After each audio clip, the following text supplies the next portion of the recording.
Listo, disculpen las molestias y la tardanza, ya estamos transmitiendo en vivo en redes sociales. Muchas gracias, Gerardo. Pues, ¿qué Gracias. tal? Buenísimas tardes tengan todas, todos, todos ustedes. Bienvenidos a esta segunda sesión de nuestro seminario permanente de reformas electorales y democracia 2024. La doctora Flavia Fleidenberg, ahora no puedo decir tu apellido, Fla, y yo, Guadalupe Salmorán, pues les damos la bienvenida y les saludamos con gusto. Un saludo, obviamente, también que se extiende a las personas que nos encuentran en esta aula Zoom y a quienes también nos siguen por las redes sociales del Instituto de Investigaciones Jurídicas de la UNAM. Realmente para mí es un placer y un doble gusto estar el día de hoy junto a María Marván, Víctor Alarcón Holguín y Víctor de la Torre. Como ustedes saben, la sesión de hoy nos convoca a discutir este trabajo de María Marván, que además, hay que decirlo, es nuestra co-coordinadora de la línea electoral en jurídicas, que nos presenta sus avances, digamos, de esta investigación más amplia que ella está realizando sobre la evolución del poder legislativo en los años de gobierno sin mayoría, el periodo, si no me recuerdo, es 1997-2018. Ustedes la dinámica ya la saben, pero vamos a repetirla. En un primer momento, María va a tener la oportunidad de hablarnos de este ensayo, de este texto que ella ha mandado con antelación por 15 minutos máximo, para después escuchar a nuestras personas comentaristas, así como están anunciadas en nuestro cartel. Vamos a comenzar con Víctor Alarcón para seguir con su tocayo, Víctor de la Torre, ¿cierto?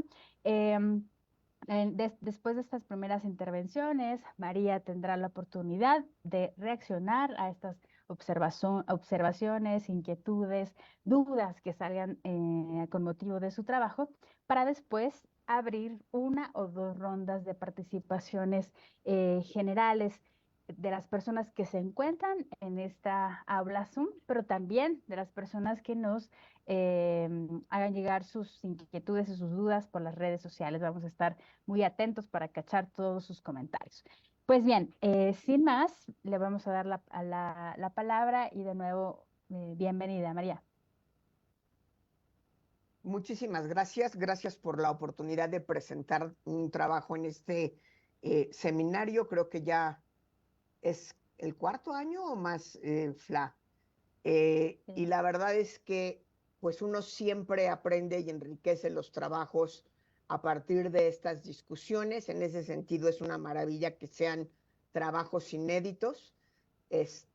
Y de antemano agradezco muchísimo a los dos comentaristas y a todos ustedes que hayan tenido la oportunidad de leer o por lo menos medio revisar el trabajo tan extenso que les mandé. Una disculpa, es muy grande, pero es que es propiamente un capítulo de lo que espero se convierta, ojalá este mismo año, en un libro que desarrollé fundamentalmente en mi sabático.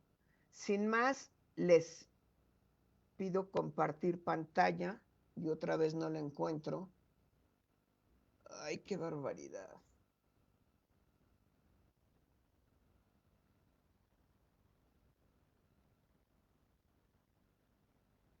Ay, ya la había yo visto allí.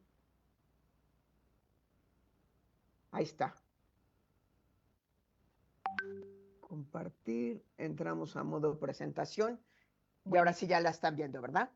Sí, María, Eh, adelante. co- Como les decía, esta investigación es parte de un libro. eh, es el tercer capítulo. Primero viene un capítulo de teoría del papel del poder legislativo, procesos de transición y su importancia en la construcción y consolidación de una nueva democracia. Después viene un capítulo que es prácticamente introductorio, describiendo lo que era el presidencialismo autoritario, para después ver qué reformas se hicieron desde el Poder Legislativo hacia su propio quehacer, que este es el capítulo que les estoy presentando hoy, y el último son las reformas constitucionales que se impulsaron en estos 21 años de gobiernos divididos. En 1997 podemos considerar, y por supuesto esto tiene en el libro una discusión teórica sobre lo mismo, que hay el final de un presidencialismo autoritario con sistema de partido hegemónico. Por supuesto, esto no quiere decir que tengamos ya una democracia en todos sus términos, pero sí, siguiendo a Bobbio, a Bovero, podemos decir que marca una clara diferencia, entre un sistema autoritario y un sistema democrático. Con esto entraríamos a un periodo de consolidación que tiene sus claroscuros. Creo que estos 21 años hubo muchos cambios institucionales que favorecieron y han favorecido el fortalecimiento de esta nueva democracia, y creo también que hubo otra serie de cambios institucionales que o directamente sabotearon el periodo de consolidación o fueron francos retrocesos. No entro para nada en todo el libro a analizar la democracia en términos de distribución del ingreso, en términos de nuevo proyecto económico. Lo toco un poquitito en términos de el Pacto por México, pero en realidad de manera muy tangencial. Vemos que son 21 años seguidos, son 7 legislaturas de gobiernos sin mayoría o gobiernos divididos. En el texto los uso de manera indistinta, aunque no necesariamente lo son. Y allí me pregunto fundamentalmente cuál fue el papel del Poder Legislativo en estos años. Sin lugar a dudas, se abren dos grandes oportunidades o hay dos grandes hipótesis. Por un lado, la necesidad de replantear la gobernabilidad en el Congreso en condiciones de pluralidad. Hasta 1997, todas las reglas del Congreso estaban hechas por la mayoría, para la mayoría, y con la intención clara de invisibilizar a las oposiciones o las otras minorías. Y esto lleva también a un replanteamiento de la relación entre el Poder Ejecutivo y el Poder Legislativo, que en alguna medida se cumple.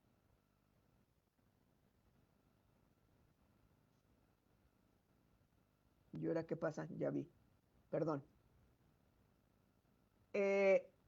Una de las primeras cosas que hay que advertir, que lo pongo al principio del capítulo, es que para sorpresa de muchos no hubo parálisis. Desde luego hay momentos importantes de obstruccionismo, pero también hay muchos incentivos para la cooperación, y no solo se logra gobernar, se logran sacar las decisiones más urgentes y necesarias. En este capítulo vamos a abordar dos de las cuestiones más importantes. La primera, lo que significó la instalación del Congreso en 1997, y la otra, lo que significó la aprobación del presupuesto en estos 21 años. No solo se logra eso en el capítulo 4, que es donde analizo las reformas constitucionales que hubo en este periodo, vemos que lejos de no haber reformas constitucionales, hubo un incremento en el número de decretos de reforma constitucional aprobados por año en estos 21 años comparados con todos los anteriores años desde 1917 hasta 1997. Será motivo de otro trabajo y otra discusión si esto es una ventaja, el que se haya reformado tanto la Constitución o no, pero lo cierto es que sí se dieron muchos pasos para la construcción de un nuevo régimen, incluyendo los cambios institucionales necesarios. Lo primero que nos encontramos es que en 1997, a la hora que el PRI no gana la mayoría absoluta, por primera vez en la historia desde que existe el PRI, las reglas del Congreso eran insuficientes, inclusive para que los legisladores, las legisladoras, pudieran tomar posesión de sus cargos. No había manera de constituirse, ya no en colegio electoral, pero sí la gran comisión para poder tomar la protesta a todos los diputados y diputadas, senadores y senadores, porque siempre se pensó que eso lo debería de hacer la mayoría. Por supuesto que el PRI consideraba que él era la mayoría al ser la primera minoría. Lo que nunca calculó es que las oposiciones unidas se iban a conjuntar y a presentarse como la mayoría que iba a instalar la Cámara, que de hecho fue lo que sucedió. ¿Quiénes eran estas oposiciones? Era el PAN, el PRD, el Partido del Trabajo y el Partido Verde. Juntos tenían 261 diputaciones y con eso les alcanzaba para empezar a tomar los acuerdos que llevaran a la instalación propiamente del Congreso de la Cámara de Diputados de 1997 a 2000. Por primera vez estuvo en riesgo que se instalara la Cámara de Diputados, estuvo en riesgo el informe presidencial. Cuento ahí una serie de anécdotas de cómo frente a la convocatoria de la oposición el PRI quiso desconocerla, a la hora que no la pudo desconocer trató de sabotearlo, en fin, realmente fue sumamente complicado instalar la Cámara. Las comisiones tienen como fecha última para poderse poner de acuerdo el 30 de septiembre y fue hasta un mes ya iniciadas los trabajos del Congreso que realmente pudieron instalar comisiones. Los acuerdos principales de las oposiciones en ese momento, y estos están tomados de un texto textual, valga la redundancia, perdón por la mala redacción a la hora de exponer, las oposiciones se proponían rescatar la dignidad del poder legislativo, es decir, dejar de hacer las funciones de rubber stamp y aprobar todo lo que les mandara el Ejecutivo y no tener propiamente una dinámica propia de presentar iniciativas y llevar ellos la iniciativa dentro del poder legislativo. Una integración paritaria del órgano del gobierno de la Cámara de Diputados, modificar el formato de informe presidencial, integración de comisiones tomando en cuenta a los partidos de oposición. Hasta el año 94 las presidencias de todas las comisiones estaban en manos del partido mayoritario. Y ciudadanizar, es decir, despartidizar a los funcionarios administrativos, quitarle al PRI el monopolio en el nombramiento y nombrarlos por consenso. Dentro de esta lógica, lo primero que se dan cuenta es de la insuficiencia de la ley orgánica del Congreso de los Estados Unidos Mexicanos. En todo el texto la resumo como Locke. Casi así se cita en todos los textos que he consultado y que he estado trabajando.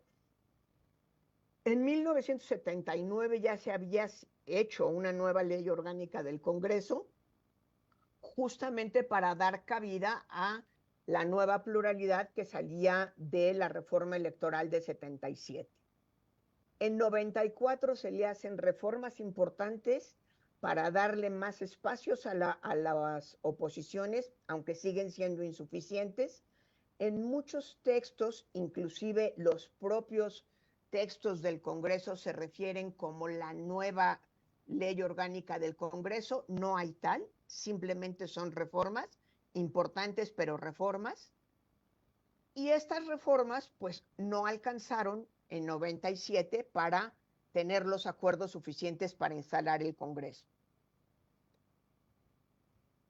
En esa lógica, se instala el Congreso a partir de acuerdos. Hay inclusive algunas interpretaciones de constitucionalistas que dicen que los acuerdos del Congreso tienen la misma validez de un reglamento o una ley. La realidad es que solo a través de acuerdos fue posible instalar el Congreso en el 97. Hay 2 años de discusión que supone más de 2 decenas de iniciativas para la nueva ley orgánica del Congreso y se aprueba esta hasta 99.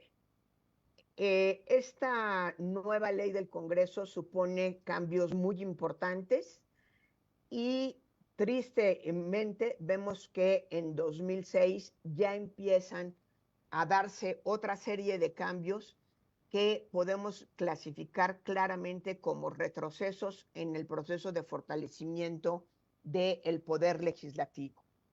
Como muchas otras leyes en nuestro país, es una ley muy inestable. En los 21 años tiene más de 40 reformas, unas de ellas anodinas, simplemente para decir que van a poder nombrar a los titulares del INAI o a los titulares, en fin, pero otras muy importantes. Hay 2 órganos muy importantes en la Cámara de Diputados: el órgano político, que es el que realmente siempre ha tenido control sobre la agenda legislativa. De 1934 a 97 es la Gran Comisión, en donde las oposiciones no tienen representación.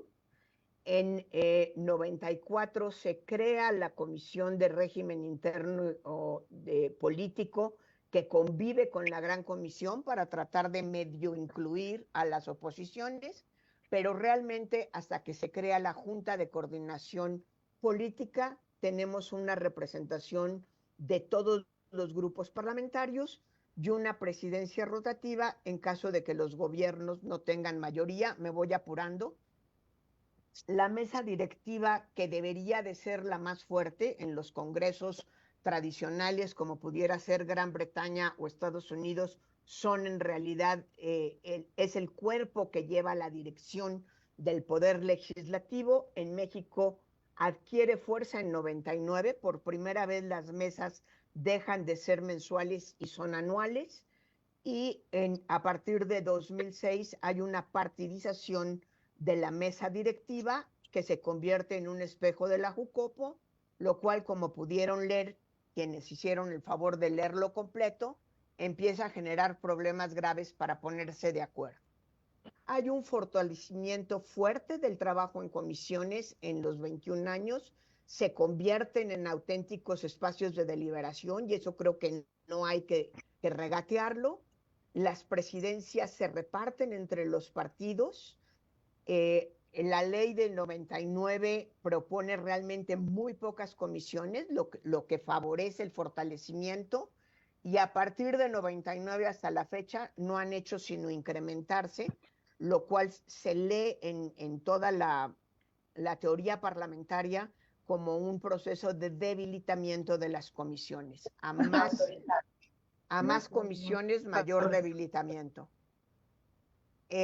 Tenemos otros elementos en favor de la institucionalización. El más importante, en el que creo que vale la pena detenerse, es la Gaceta Parlamentaria. Por primera vez se establece que se conocerá la orden del día con antelación y se tratarán única y exclusivamente los puntos que están en el orden del día, y eso en realidad es importante para el trabajo parlamentario. Uno de los puntos que podemos ver o a través de los cuales podemos ver todas las dificultades que significó la institucionalización del pluralismo en el Congreso es la aprobación de presupuestos. Estaba diseñado para ser simplemente un trámite, no se le movía una sola coma, ni siquiera había la expertise para poderlo hacer. se empezaron a cambiar los tiempos y justamente en 2004 hay una reforma para incrementar los tiempos, son los que tenemos ahora. Si me dan 3 minutitos acabo, Guadalupe, si me haces favor. Claro que sí, María, no te preocupes. Pasa de 8 de septiembre al 15 de noviembre, es decir, pasamos de 1 mes a 3 meses y se le da al Congreso la facultad expresa para poder modificar el presupuesto. En esta lógica tenemos 2 momentos críticos en la aprobación del presupuesto, el presupuesto de 98 y el presupuesto de 2005. En 98 estuvimos a punto de quedarnos sin presupuesto y con un vacío legal de no saber qué hacer, por una cosa además relativamente tonta, que es las oposiciones juntas rechazaron el presupuesto completo, la determinación constitucional y legal del funcionamiento del Congreso dice que una ley rechazada no se puede presentar hasta un año después. Recordarán que vimos toda esta discusión con la aprobación del Plan B. Muñoz Ledo salva la situación anulando la elección. Es una medida, digamos, una triquiñuela audaz, de dudosa legalidad, pero como yo pongo allí en el trabajo, de urgente necesidad.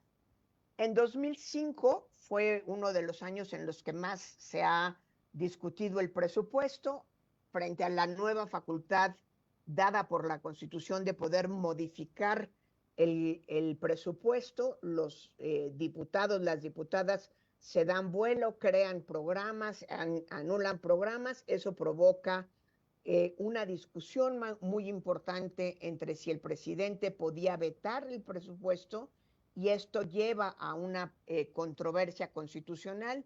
Finalmente, la Suprema Corte de Justicia de la Nación le da la razón a Fox en el sentido de que sí puede vetarlo, pero no dice qué tanto puede modificar el presupuesto. No define qué tanto puede modificar el presupuesto. En esta nueva relación con el Ejecutivo vemos que por lo menos en términos del presupuesto, pues antes era elaborado por el Ejecutivo y palomeado, literalmente palomeado por el Poder Legislativo. Ahora tenemos una serie de actores que empiezan a trabajar y en donde realmente entre septiembre y noviembre hay una auténtica discusión del presupuesto con muchas modificaciones, algunas muy buenas, otras complicadas, unas para las que no ha habido dinero, otras que no hacen sentido. Creo que muchos nos acordamos de anécdotas en este sentido. Lo que es importante es ver cómo se empiezan a generar nuevos mecanismos de negociación entre el Poder Ejecutivo y el Legislativo. A veces el presidente toma el papel de policía bueno, a veces de malo. La Secretaría de Hacienda toma el contrario. Rápidamente Hacienda aprende a meter algunos dulcecitos o una piñata donde sabe que va a haber ajustes y está dispuesto a ellos. Y la parte que es más importante en términos de institucionalización y desinstitucionalización de la democracia, o consolidación y no consolidación de la democracia, es cómo pasamos de las prácticas de pork barrel, conocida en la política norteamericana como la capacidad de los diputados de llevar recursos públicos a sus distritos, a los moches, en donde ya no es llevar recursos públicos a sus distritos, sino abierta y francamente obtener beneficios personales a través de la obra pública aprobada en los presupuestos. En términos de la Auditoría Superior, yo creo que es uno de los cambios más importantes en el cambio de checks and balances o controles y equilibrio. Se crea un nuevo organismo especializado para revisar la cuenta pública con muchas expectativas y muchas posibilidades de convertirse realmente en un mecanismo de control en el gasto federal. Prontamente vemos que hay acuerdos para aprobar o rechazar la cuenta pública, donde pues sí hay una sanción política si se declara, y sí se declaró en 2 ocasiones la cuenta pública rechazada, pero no pasa de una sanción política. En el Pacto por México, visto nada más desde la perspectiva de fortalecimiento del poder legislativo, yo sostengo que hay un grave retroceso, ya que se vuelve a sacar del Congreso la tarea legislativa, las leyes del Pacto por México, las muchas reformas constitucionales y legales se hicieron en la Secretaría de Gobernación, con la diferencia que ya no participa solamente el partido en el poder, sino las élites de los 3 partidos principales. A veces PAN, PRI, PRD invitaban al verde, a veces no lo invitaban, pero en realidad a los diputados y senadores les pasaban las leyes otra vez, o las reformas constitucionales, nada más para que fueran aprobadas. Dicho en 3 palabras, ¿qué fue lo bueno, lo malo y lo feo del poder legislativo de esta época? No podemos negar que hubo una institucionalización. Desgraciadamente también hubo un acelerado proceso de cartelización en la relación de los partidos políticos en el ámbito electoral, en el ámbito gubernamental y en el ámbito congresual, y tenemos signos inequívocos de corrupción en las negociaciones que aseguraron la gobernabilidad. No quiere decir que todos los acuerdos se hayan logrado con dinero, pero muchos de ellos así fue. Les agradezco mucho y me tomé 6 minutos más, perdón. Gracias, gracias María, no solamente por tu exposición, creo que has puesto sobre la mesa los elementos más importantes de este texto que nos compartiste, sino también, pues gracias por animarte precisamente a presentar estos avances que ya decíamos al inicio de esta sesión, de esta investigación más amplia que estás preparando. Bueno, ya se los había dicho, vamos a ahora abrir la ronda de los comentarios. Y vamos a hacerlo con la participación de Víctor Alarcón. Él es profesor investigador de la UAM Iztapalapa y también integrante del Observatorio de Reformas Políticas de América Latina. Bien, Víctor, es un gusto para mí darte la palabra. Te escuchamos. Sí, bueno, muchísimas gracias y desde luego muy buenas tardes a todas, todas y todos quienes nos están siguiendo desde los espacios virtuales. Agradecer de manera muy enfática pues a la incansable Flavia Friedenberg la invitación a plantearme la idea de comentar pues este interesante trabajo elaborado también por otra muy apreciada colega, amiga, María Marván. Y desde luego, pues saludar a todas las personas que están congregadas aquí virtualmente en la sala, acompañando el ejercicio, y desde luego a mi colega Víctor, mi tocayo, que también será quien comente de manera complementaria a un servidor, pues este ejercicio, ¿no? Primero, agradecer a María, pues este esfuerzo de historiar y condensar y darnos claves muy interesantes y muy importantes de cómo entender el presente inmediato, ¿no? Pero obviamente haciendo una recuperación del pasado inmediato, del pasado reciente, ¿no? Es decir, que aunque pueda parecer un poco, digamos, quizá falto de, a veces de referencia, pues hacer este recuento que todavía a veces todavía es una historia fresca, en donde todavía quizá no nos ponemos muy de acuerdo, pero creo que es tiempo de manera muy importante entender los alcances mismos, incluso para comprender los riesgos de la erosión democrática que estamos experimentando después del 2018. Es decir, entender lo que intentó hacer el proyecto de transición política me parece que es un ajuste de cuentas muy necesario y muy justo para todo aquello que estuvo presente entre 1977 y el 2018.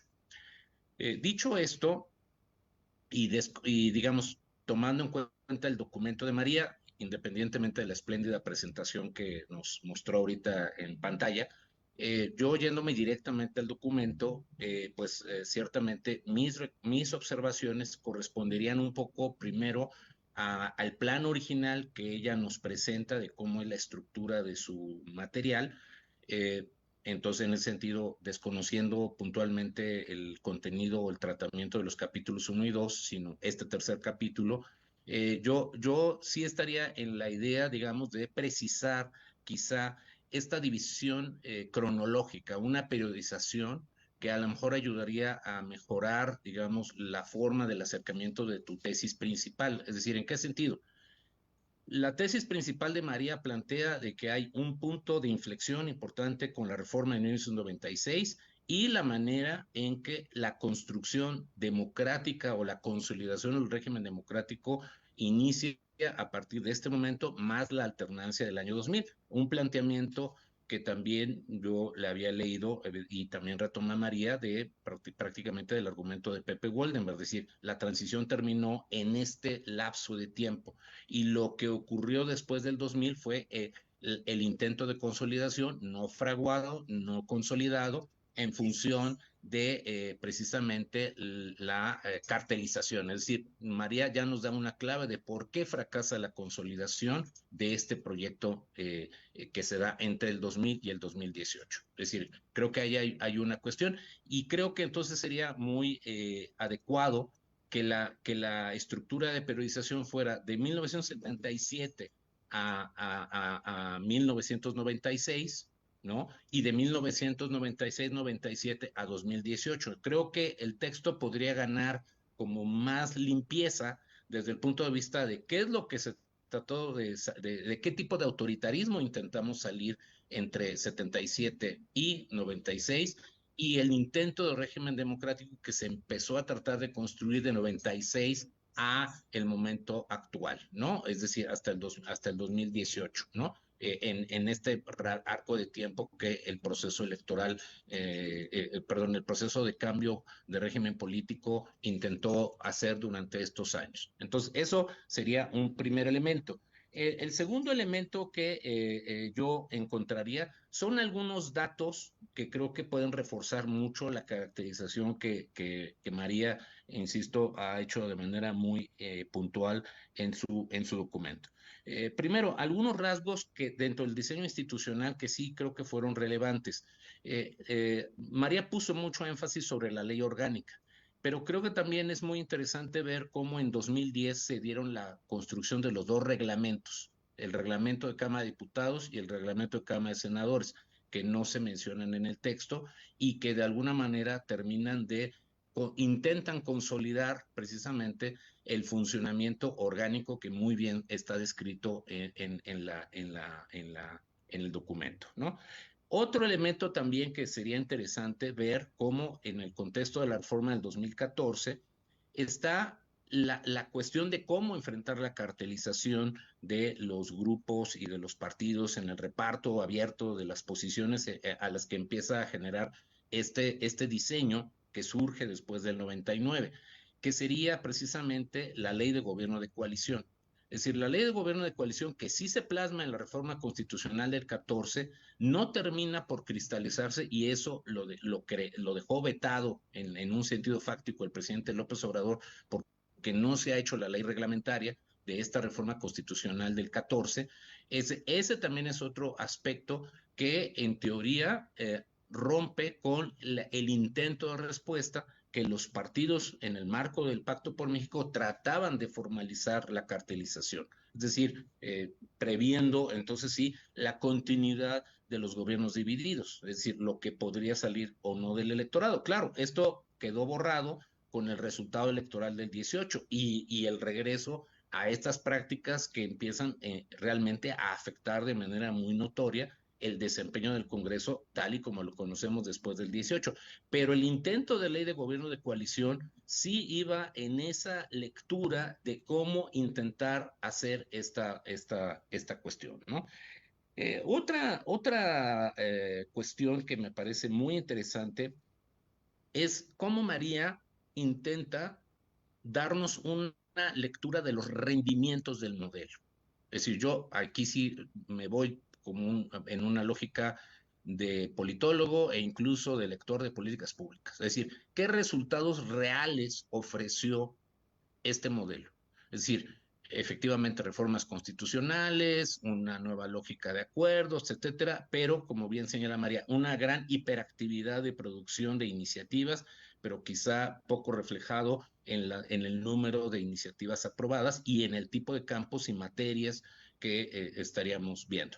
Ella concentra, digamos, su atención aquí en el tema presupuestal y en el tema del control a través vía de la Auditoría Superior de la Federación. Yo creo que estos dos segmentos, o sea, lo que ella introduce como 3.4 y 3.5, me parece que por sí mismos podrían ser un capítulo distinto, porque son los rendimientos, los resultados que dio el modelo. Es decir, y ahí puede meter todo lo que ella pone de cabildeo, de nuevos actores, CONAGO, es decir, hay muchos elementos que podrían darnos una idea de cómo ese diseño incentivó la presencia de estos actores que ella identifica claramente como elementos perversos en algunos ámbitos y en otros son elementos activadores, ¿no? O sea, cómo esa lógica de check and balances también genera estos rendimientos a veces difusos, pero que podrían, digamos, verse mucho más enriquecidos sobre la capacidad efectiva con que los actores finalmente resolvieron. Y esto me lleva a otro de los rasgos, y en ese capítulo puede ser muy interesante sobre esta nueva relación entre partidos primero, la relación entre partidos y el Ejecutivo, pero sobre todo una facultad que fue también muy importante y que empezó también a valorarse, que pueden ser efectivamente las iniciativas preferentes, por un lado, pero hay un tema que yo creo que puede ser todavía mucho más interesante sobre lo que era el acuerdo o desacuerdo, que serían las acciones de inconstitucionalidad de las controversias. Es decir, cómo esas faltas de acuerdo en un determinado momento terminan llegando a la judicialización. Es decir, el incentivo es político, el resultado es legislativo, pero la impugnación termina siendo o no judicial, ¿no? Es decir, entonces ahí creo que el modelo también podría mostrarnos rendimientos muy puntuales, es decir, cómo y de qué manera entonces todas estas facultades que describe María terminan aterrizando en esos rendimientos efectivos, es decir, cómo también entonces llega un punto donde la judicialización del modelo puede darnos algunas pistas de qué tan funcional o no era el modelo. Entonces, digamos, yo he tratado ahorita así, tratando de no abusar del tiempo asignado, pues estoy encuentro de primera instancia pues estas diversas, ¿no? Pistas, algunos elementos, insisto, quizá mi propuesta un poco más esquemática se refiere, como decía, a reconsiderar la posibilidad de dividir el capítulo en dos, ¿no? Para que incluso, insisto, hubiera un cuarto capítulo que sería muy rico y ya muy concentrado en resultados, en dimensiones efectivas, ¿no? Para mostrar por qué el modelo efectivamente es un modelo cartelizado, derivado de todo eso, pero esos números y esos indicadores per se con la hiperactividad legislativa, etcétera, los rendimientos o no de judicialización o no de estos procesos, creo que darían una muestra de lo que el Poder Legislativo es en la práctica y nos deja todas las primeras secciones del 3.1 al 3.3 más el 3.6 de Pacto por México, que pueda verse en la estricta lógica política y en la estricta lógica del diseño institucional, ¿no? Y la segunda parte, rendimientos que el modelo ofrece, ¿no? Entonces, yo básicamente así lo veo. Felicitarte, María, yo creo que, insisto, es un magnífico ejercicio, muy necesario para conciliar, incluso ilustrar a las generaciones más jóvenes un poco de lo que fue un poco nuestra propia historia de cómo fuimos viviendo hace 30 años, o sea, digamos, 30, 35 años, pues muchos de los que nosotros éramos entonces jóvenes y que entendíamos esta lucha política de construir primero instituciones, primero con democracia, no importando qué adjetivo fuera, pero primero era desprendernos del autoritarismo y después empezar empezar a construir lo que saliera del respeto a los derechos, al voto, a la idea de precisamente minimizar el presidencialismo y otro tipo de tareas que precisamente fue digamos, el programa político de toda una generación que ahora, pues ciertamente, pues sí nos inquieta, pues ver cómo esto se viene desdibujando, o al menos, pues hay que poner un poco sobre la balanza, entonces, de qué tipo, insisto, de qué tipo de autoritarismo salimos, qué tipo de democracia se intentó construir con los elementos disponibles, y ahora los retos que eso implica para las nuevas generaciones, entender en todo caso si quieren ese tipo de democracia que parecería estar naciendo después del 18, y ver si eso alcanza para tener un poder judicial que corresponda a los estándares que regularmente le queremos pedir a una institución de estas características en un marco abierto de diálogo, pluralismo, tolerancia y sobre todo de inclusión y de participación de la ciudadanía. Muchísimas gracias por la oportunidad. Al contrario, gracias a ti. Gracias a ti, Víctor, por tus observaciones y apuntes. Seguramente van a ser muy útiles y muy enriquecedores para María. Ahora vamos a escuchar a su tocayo, a Víctor de la Torre de la FE Zacatlán, y también es miembro y pieza fundamental de la coordinación administrativa de este Observatorio de Reformas Políticas de América Latina. Vamos a darle la palabra, no sin antes recordarles que pueden mandarnos, escribirnos sus comentarios, sus preguntas a quienes nos están siguiendo en las redes del instituto, y también a quienes se animen y quieran hacer una pregunta, un comentario a María, pueden irse anotando acá en el chat del Zoom. Sin más, ahora sí, Vic, te escuchamos. Muchas gracias, doctora Guadalupe. Bueno, yo también me sumo a los agradecimientos por esta oportunidad, que, bueno, me estreno, es la primera vez que voy a comentar una ponencia, del cual estoy muy emocionado, y pues nada, agradecer muchísimo a la doctora Flavia, la doctora María Marván, que es un placer leer su capítulo, que es muy interesante, el cual sí es un poquito extenso, pero de igual manera nos va llevando de la mano cómo poder adentrarnos en lo que ha pasado anteriormente desde los 30 años hasta ahorita en la actualidad. Por ende, es muy interesante cómo nos va llevando la lectura de ese enfoque teórico, ¿no?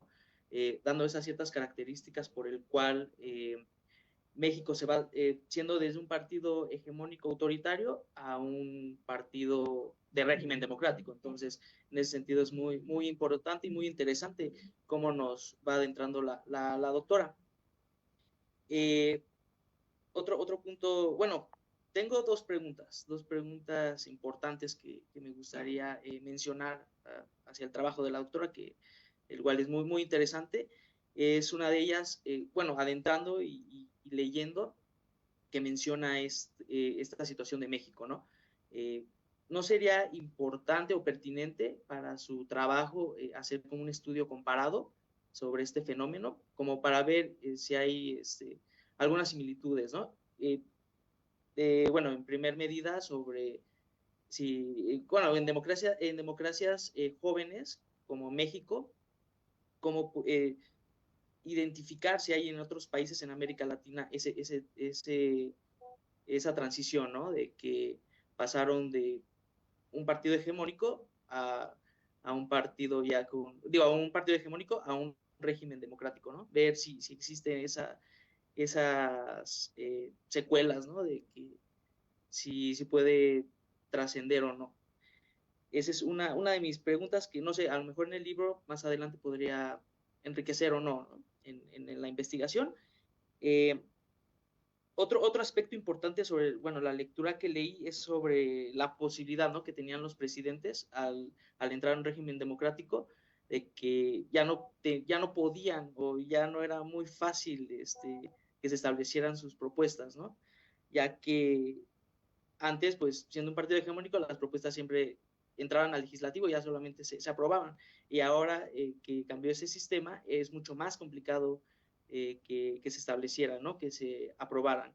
Entonces, me hubiera interesado también que lo hubiera mencionado, más que nada en los principios, ¿no?, de entrada en Fox, que como menciona la lectura, que es una de las que él más inició más propuestas y fueron las que más se rechazaron. Entonces sería interesante que nos mencionara sobre cuáles fueron las propuestas que fueron rechazadas, ¿no? Si acaso no todas, porque son muchas, sino las más interesantes, ¿no?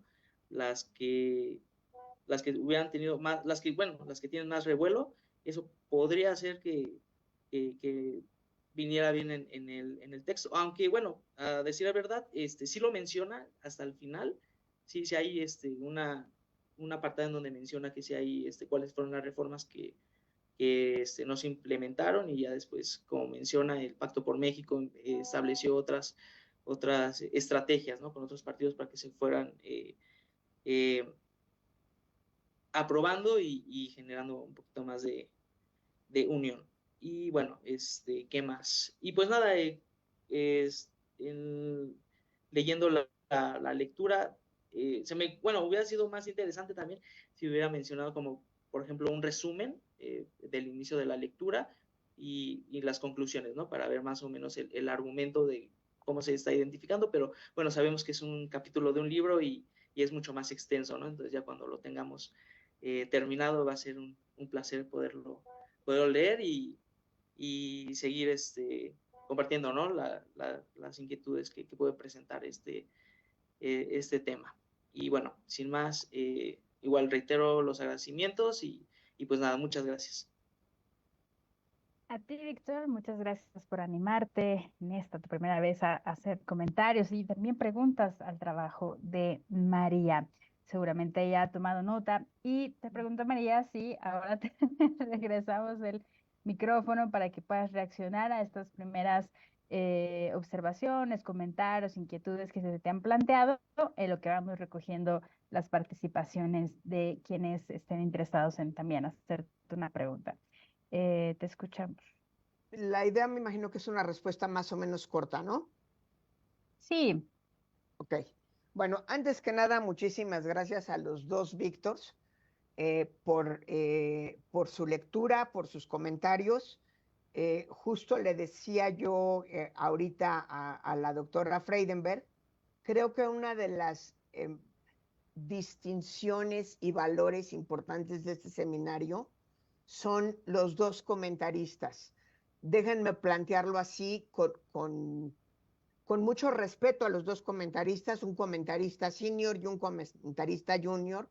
Creo que es un proceso en el que todos aprendemos. Y la verdad, desde que inventamos este seminario, creo que es un gran valor y me da mucho gusto que esto siga sucediendo así. Dicho eso, y para entrar ya propiamente a los comentarios de Víctor Alarcón, estoy absolutamente de acuerdo en la periodización. Según yo, esa era mi periodización clara. Quiere decir que en la exposición no está tan clara, pero creo que sí hay un periodo claro de la historia de México de 77 a 96 y otro que empieza en 97 y que tristemente termina en 2018. Creo que aún y cuando recuperemos en el 2024 un gobierno sin mayoría, entramos a una nueva fase.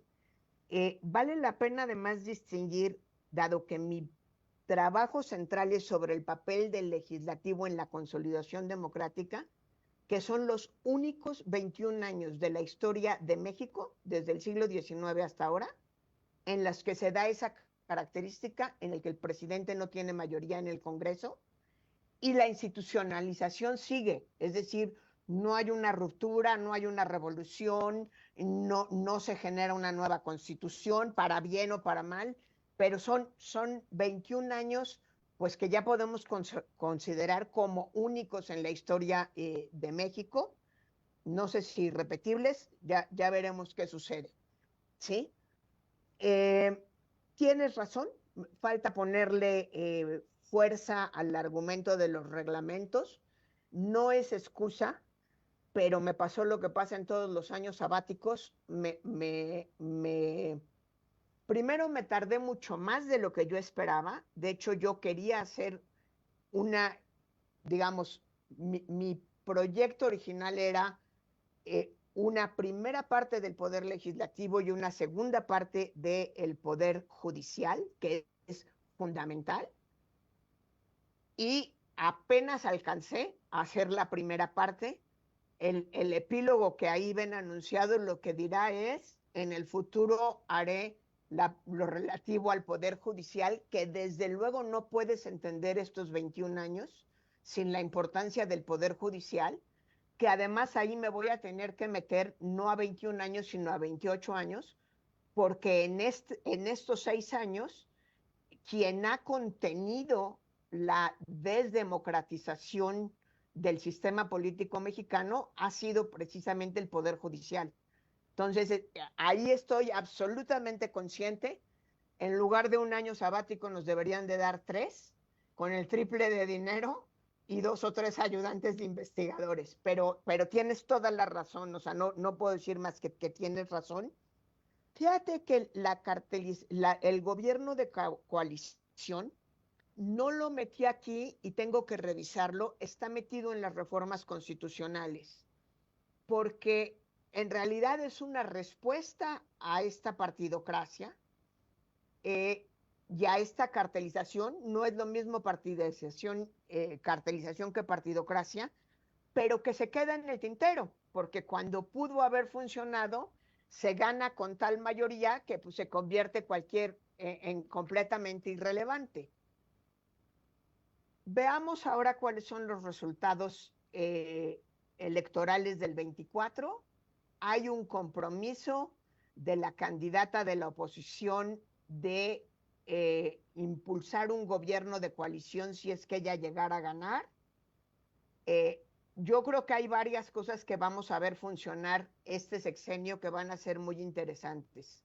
Las dos que me parecen más importantes, si gana Xóchitl, será la conformación o no de un gobierno de coalición, donde ahora sí que vamos máscara contra cabellera, porque no hay reglamentación de la misma. La falta de reglamentación también es compra de discrecionalidad. Entonces, también los otros partidos no hicieron nada por presentar iniciativas. Hay una iniciativa de Xóchitl, honestamente no la he leído, pero ahí hay un tema. La otra que vamos a ver, gane quien gane, activarse, les gusta el 10 de octubre, va a ser la revocación de mandato. Y eso creo que va a generar muchos problemas de gobernabilidad para quien haya ganado la presidencia. Pero bueno, eso obviamente no formará parte de este trabajo. Creo que con eso respondo fundamentalmente a lo que me planteas. Veré la posibilidad de dividir el capítulo en 2. Con toda honestidad, veré si la beca que me dieron todavía me permite alargar un poco más esto, y si no, pues no podré hacer tanto caso. Desde luego, Víctor de la Torre, que el estudio comparado es muy interesante. Hay algunos elementos de cuestiones comparadas, porque pues claro que empecé a ver cuestiones, empecé a ver cuestiones importantes de diseños constitucionales, de cómo se da el presidencialismo en otros lados de América Latina. Cuando Diego Valadez habla de presidencialismo transicional, toma mucho en cuenta lo que sucede en otras partes de América Latina. Creo que sí menciono algunas de las propuestas rechazadas al presidente. Digamos, las más significativas y las más importantes son las llamadas reformas estructurales, pero también menciono cómo hay un obstruccionismo, déjame decirlo de manera muy informal, casi como por diversión, para que vean que el poder legislativo ahora sí tiene fuerza.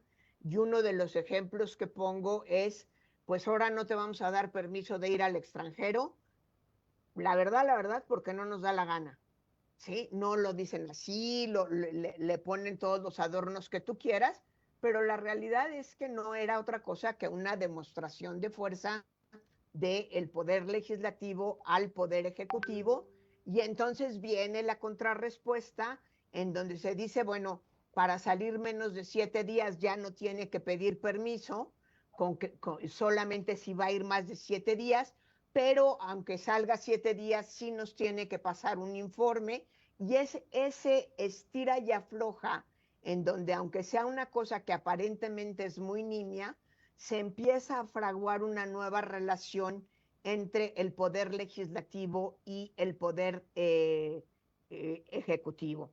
Creo que eso está más desarrollado en el lado de las reformas constitucionales, junto con la otra cosa que mencionó Víctor Alarcón, que es bien interesante, cómo frente a la dificultad del presidente para poder pasar sus iniciativas de ley, se crea la iniciativa preferente que le vuelve a dar fuerza al presidente para brincar los momentos de obstruccionismo, ¿no? O sea, no tiene la obligación el Congreso de aprobarlo, nada más faltaba, pero sí de discutirlo, ¿sí?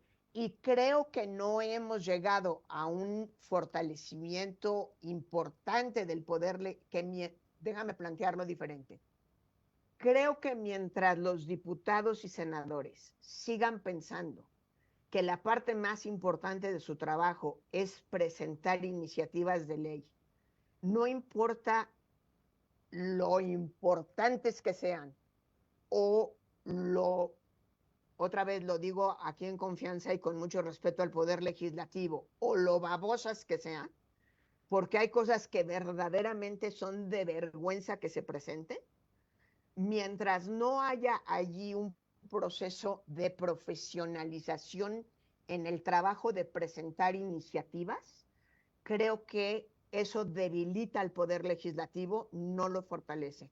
Es imposible que presentándose 15,000 iniciativas, alguien las lea seriamente, y la mayoría de las gentes que las presentan ni siquiera esperan que las lean seriamente.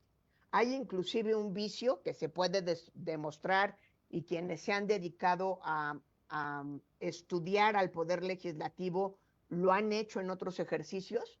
La verdad es que muchas de las iniciativas que presentan consiste en ir a los archivos, sacar la iniciativa que presentó Juan Pérez dos legislaturas más atrás, volverla a presentar para poder aparecer en la Gaceta Parlamentaria y para poder algún día tomar tribuna. Entonces, allí tenemos un problema de falta de seriedad en la reinstitucionalización de un poder legislativo fuerte. Yo hasta allí me quedaría para oír los compañeros perdón, no los compañeros que tienen los demás comentarios, los comentarios que tienen los demás compañeros. Gracias María por estas primeras reacciones y la franqueza de tus respuestas. Tengo ya varias personas anotadas, voy a respetar el orden en las que han ido apareciendo, pero voy a comenzar con una de las inquietudes que el consejero electoral Manuel Calvillo ha apuntado en el Facebook. Le voy a dar lectura a María, pero también lo voy a poner aquí en el chat. Dame un segundo si lo logro, para que puedas darle lectura en caso de que no lo reporte fielmente, y me esfuerzo. Dice: doctora Marván, muy interesante estudio. Mi pregunta tiene que ver con la conformación de las legislaturas. ¿Usted cree que los acuerdos legislativos serían más viables, más tersos, tendrían mayor nivel de profesionalismo legislativo si las cámaras solo se integraran por legisladores de representación proporcional, que en la práctica son los que cuentan con mayor experiencia, mayor callo político y con más compromiso institucional? Los legisladores de mayoría relativa son más inexpertos, con menos conocimientos de las técnicas legislativas. Y cierra: muchas gracias al instituto por compartir estos ejercicios académicos. Voy a seguirme con maybe 2 o 3 participaciones más, pero hacemos un corte, te damos chance de reaccionar y luego ya seguimos con las demás participaciones. El siguiente en la lista es Carlos Guadarrama, que estaba solucionando sus problemas de conexión, pero lo veo muy bien. Carlos, te escuchamos. Sí, hola, ¿cómo están? Espero que se me escuchen bien. Súper. Bueno, en primera, pues, saludar a la doctora María Marván, felicitarla por el trabajo que lleva y que nos permitió conocer en esta presentación. Y bueno, también saludar a la profesora Alarcón, y me da mucho gusto ver, y también a Víctor. Y bueno, y a todas y todos. Pero bueno, entrando ya de lleno, yo en particular tenía eh, como bueno, no sé, a lo mejor una sugerencia, quizá a lo mejor pensar eh, como, como anexos o algo así adicional a las tablas que ya vienen en el capítulo, meter a lo mejor gráficas de la evolución del número efectivo de partidos, o sea, como para también ver cómo ha cambiado la integración de las cámaras, ¿no? Y, algo adicional, no nada más como agregarlo, ¿no? Y también a lo mejor unas tablas finales donde podamos apreciar la integración de la Junta de Coordinación Política, que también en su exposición salió, y a lo mejor vale la pena pues también ir viendo pues, qué ha cambiado ahí, ¿no? O qué tan fluido ha sido, ¿no? Esos cambios en este periodo de estudio que tiene. Y bueno, un comentario también que ya tenía, pero que se reforzó con algo que dijo el doctor Víctor, es respecto a, bueno, salimos de una situación autoritaria para entrar a una democrática, pero bueno, yo pensaba mucho, ¿qué ha pasado con las designaciones de quienes son diputadas, diputados, desde los partidos que gobiernan a nivel nacional? ¿No? Teníamos en el régimen autoritario, ¿no? Esta situación de facultad metaconstitucional del presidente, en la cual pues él definía la trayectoria de muchas personas, ¿no? Que aspiraban a ser legisladoras. Y bueno, eso, en su opinión, ¿qué tanto ha cambiado respecto en este tiempo, ¿no? O sea, valdría la pena también poner un poco de atención ahí, a lo mejor alguna reflexión, no lo sé. Y bueno, y también, antes de cerrar, creo que en este elemento del pork barrel y de los moches, creo que también vale la pena ampliar un poco más eso, porque bueno, en este capítulo, nada más contando las palabras, solo se menciona 3 veces pork barrel, pero creo que es un tema que podría dar más, e incluso hacer una sección, igual, bueno, los tiempos si lo permiten, más rica o en la discusión, o eventualmente pues solo enfocarse en eso, ¿no? En esa situación de los dineros, ¿no? Y poder legislativo. Y bueno, lo dejo ahí, muchas gracias. Muchas gracias a ti, Carlos, por tus comentarios. Siempre es un gusto escucharte. Y ahora vamos con la participación de la propia Flavia. Flavia. Muchísimas gracias, querida Guada. Muchas gracias, María, por... Yo sé que tú estás en este momento intentando cerrar un libro y nosotros estamos todos fascinados dándote nuevas ideas de más cosas para hacer, pero gracias por presentar en este seminario que queremos tanto y que además ojalá esto te sirva para este libro o para seguir pensando sobre esta investigación tan interesante. Y a mí me surgen también algunas cuestiones que por supuesto no te sientas obligada ni a responder ni a integrarlas, pero de escucharte, que me parece una agenda de investigación sumamente interesante, te las quiero compartir. La primera cuestión es que normalmente hablamos del papel del Poder Ejecutivo en relación a la erosión de la democracia. Pero a mí me parece que tú estás dando pistas de la otra parte de la relación ejecutivo-legislativo. Y yo creo que hay, no sé si en las conclusiones o si no lo has incorporado en otras partes del texto, creo que hay una conexión entre el comportamiento del legislativo, la manera en que funcionan o yo decía, pensaba, los estilos de negociación con mayorías o sin mayorías y la erosión democrática. Y yo creo que ahí hay una agenda, si no es en este, futura de interacción. Con relación a este texto, a mí me parece que tú lo tienes muy fácil. O sea, si haces como dice Vic, de precisar un poquito esas fases, yo creo que tienes clases de legislativo, por decir así, ¿no? O de estilos de negociación del legislativo. en función de las mayorías o las minorías, que te acuerdas que en la literatura, incluso María Amparo Casar, que tú la citas en el texto, hablaba de gobiernos divididos, ¿no? Entonces, me parece que quizás sería bueno pensar en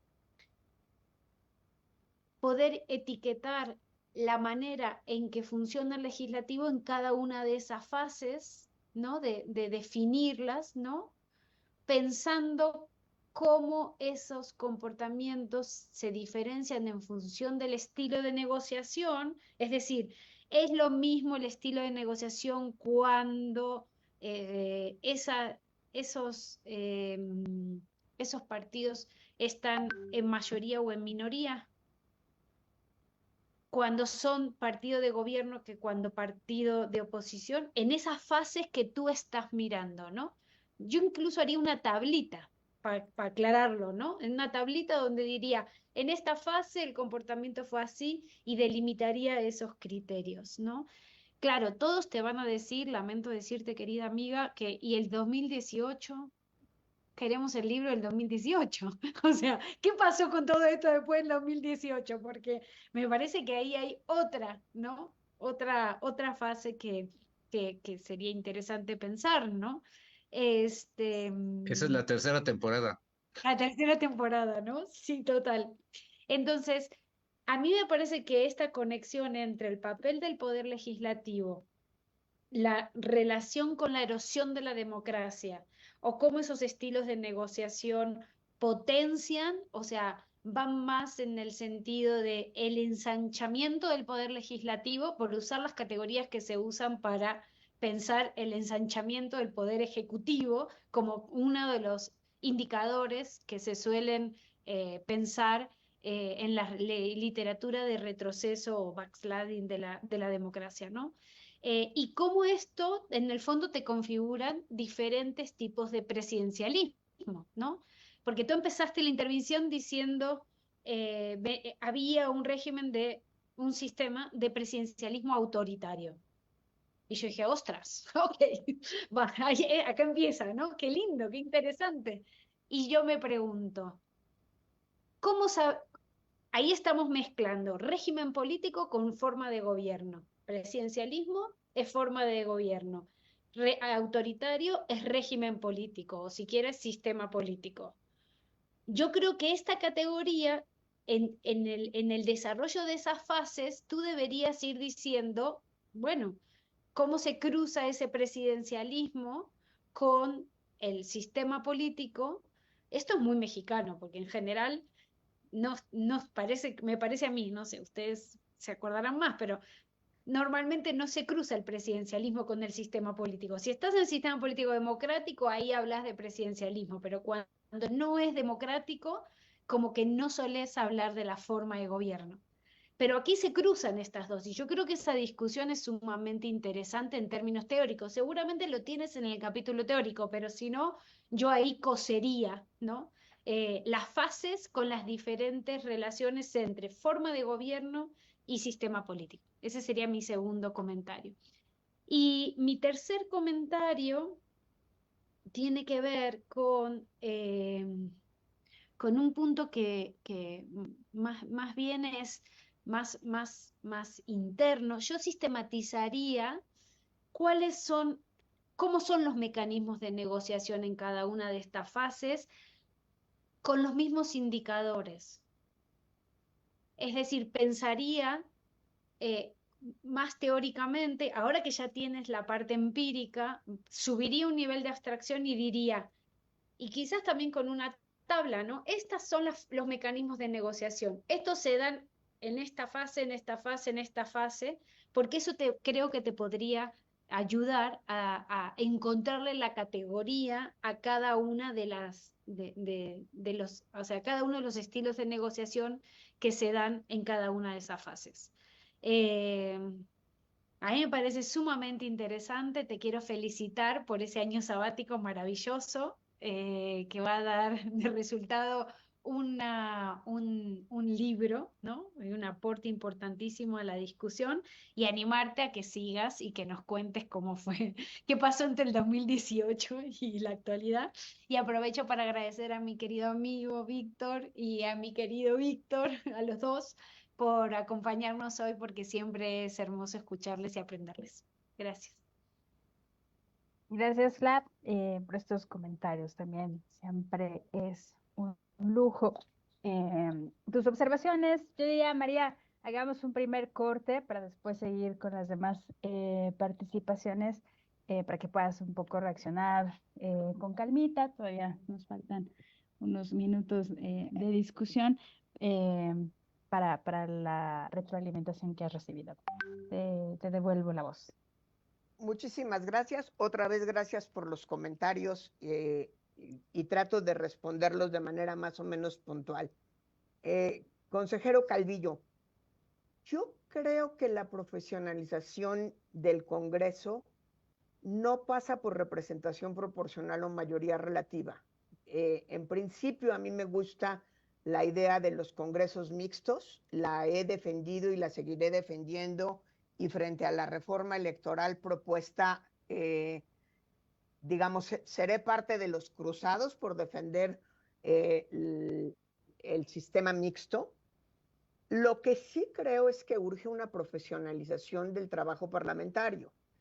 Y la profesionalización del trabajo parlamentario tiene muchísimos ángulos, desde los cuerpos de asesores, desde la reelección en serio, que ahorita la verdad, pues, el intento de o la introducción de la reelección, la verdad, los partidos no se atrevieron a quitarse la posibilidad de ellos nombrar, y esto responde un poco a lo que decía Carlos Guadarrama. Finalmente, ¿por qué le metieron tantas trabas a la reelección? Porque no quieren que los diputados y diputadas y los senadores y senadoras establezcan un vínculo directo con su electorado, porque quieren que pasen en este proceso de cartelización de los partidos a través de las élites de los partidos, que son quienes en realidad ponen los candidatos. Entonces, yo creo que aún en congresos donde todo es representación proporcional, y ahí sí nos ayuda la literatura comparada, como en partidos donde todo es mayoría relativa, siempre hay legisladores que adquieren mayor relevancia que otros por su capacidad política, por el papel que ocupan dentro del Congreso, y creo que eso, ¿por qué en México está vinculado a la representación proporcional? Pues porque los partidos han decidido poner ahí a sus mejores cuadros para hacer el papel un poco más decoroso una vez que ganen. Por eso los ponen en las primeras listas en los primeros lugares de las listas de las circunscripciones. La sugerencia de anexos ciertamente es interesante, las voy a considerar. La posibilidad de meter número de partidos efectivos, presidencias de las comisiones, cómo va participando o no las oposiciones. Con toda honestidad, no sé cuánto me dé tiempo de hacer, pero son sugerencias importantes. Tiene razón Flavia, lo que necesito ahora es escribir qué pasó, por qué se destruyó lo que se había construido tan fácil después del 2018. Creo que hay que decirlo en esos términos. Simplemente fue porque otra vez el partido en el gobierno tuvo la mayoría que tuvo, o por cuestiones, o por otras cuestiones, ¿no? Cuando hablas de erosión de la democracia y el papel del legislativo, digamos, o lo que el legislativo ha contribuido a la erosión de la democracia, creo que es una idea muy sugerente. La he estado tratando de agarrar con la propuesta de Garzón Valdés, que habla de instituciones suicidas de la democracia y cómo hay una serie de reformas que aparentemente son muy democráticas, pero que en última instancia lo que hacen es debilitar a la propia democracia y no fortalecerla.